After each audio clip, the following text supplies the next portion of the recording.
Good morning. तर नमस्कार मंडळी. आज सकाळी छान असं डाळ भात भाजी चपाती सगळं बनवून घेतलं होतं, कारण की आज होती संक्रांत. तर देवाला पण छान नैवेद्य वगैरे दाखवून घेतला. आणि जेव्हा बोलतो ना आपण की लवकर फटाफट आवरूया, तर बघा हिनी 12 वाजवले आंघोळ करायला, नाही तर रोज 9-10 वाजेपर्यंत होऊन जाते.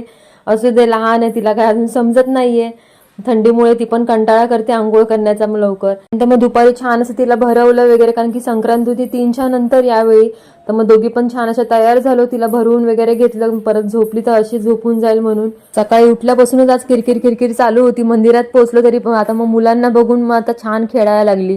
नशीब मला मग तेव्हा मग कुठे पूजा करायला भेटली होती. मम्मी आणि मामी पण इथे छान रेडी झाल्या होत्या. मग सर्वात आधी पूजा करून घेतली, छान वौसा करून घेतला. रामाचा वौसा, सीतेचा वौसा, जन्मोजन्मी हाच वौसा असंच बोललं जातं ना, आमच्यामध्ये पण असंच बोललं जातं. असा करून वौसा भरून घेतला.